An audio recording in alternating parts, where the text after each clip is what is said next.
For centuries, the very name has sent shivers down spines. The Spanish Inquisition.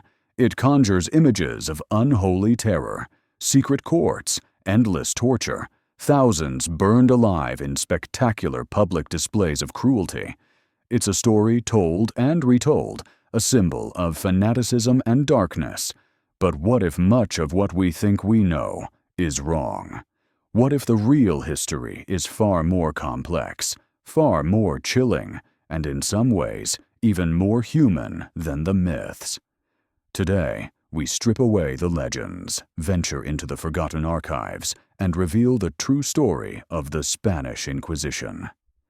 It's not just about religious fervor, it's about power, fear, survival, and the birth of a nation.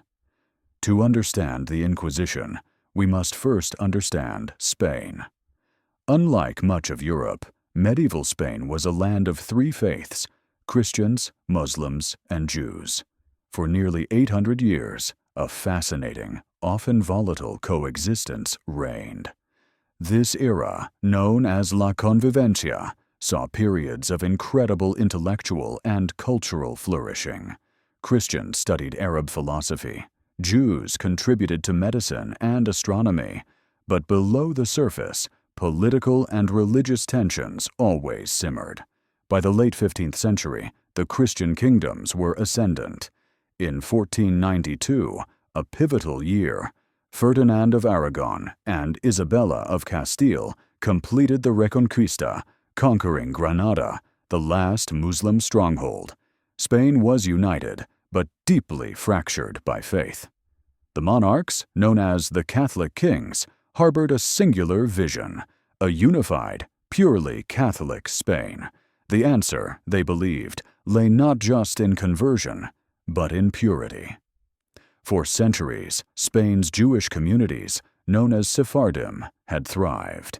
But as the Christian kingdoms grew in power, pressure mounted. Forced conversions, pogroms, and anti-Jewish rhetoric became increasingly common, particularly after a wave of massacres in 1391. Faced with brutal choices, exile, death, or conversion, hundreds of thousands of Jews converted to Christianity. They became known as conversos, or new Christians. Many genuinely embraced their new faith. Others, however, maintained their Jewish traditions in secret, practicing crypto-Judaism behind closed doors. They were known as Marranos, a derogatory term meaning swine. This created a profound dilemma for the Catholic kings. How could they ensure the sincerity of these conversions? How could they build a truly unified Catholic Spain if a significant portion of their population might be secretly undermining the faith? This was the fertile ground from which the Spanish Inquisition would brutally sprout. In 1478, Ferdinand and Isabella made their move. With papal approval, they established the Tribunal of the Holy Office of the Inquisition in Castile. Its purpose, to root out heresy, specifically among the Conversos, and at its head stood a figure whose name would become synonymous with terror. Tomás de Torquemada, a Dominican friar, appointed Inquisitor General in 1483. Torquemada was a man of unshakable conviction. He genuinely believed he was saving souls and protecting the purity of Spain. He saw crypto-Judaism as a cancer, infecting the very heart of the new Catholic nation. The Inquisition's method was systematic. It began with an edict of grace, encouraging self-incrimination and denunciation. Suspects were arrested, their property confiscated. They faced secret trials, often without knowing their accusers. Torture, while famously associated with the Inquisition, was not random. It was a tool used primarily to elicit confessions and regulated by specific procedures. The most common methods included the strappado, the garrucha, and the water torture. The goal was not to inflict maximum pain, but to break the will, to extract the truth, often any truth that would end the suffering. The culmination of an Inquisition process was the auto da fe, the act of faith.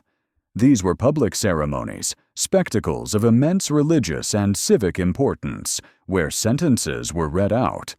For those absolved, it was a moment of public penance.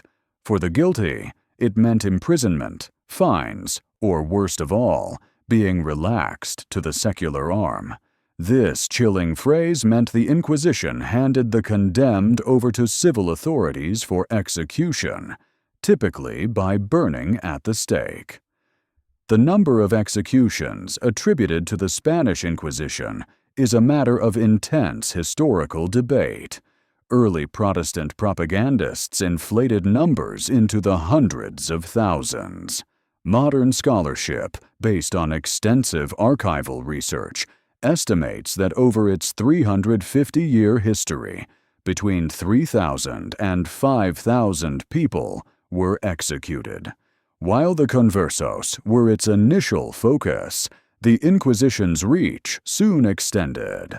After the forced conversions of Spain's Muslim population, they too became Moriscos, new Christians of Muslim descent, and faced intense scrutiny for practicing crypto-Islam.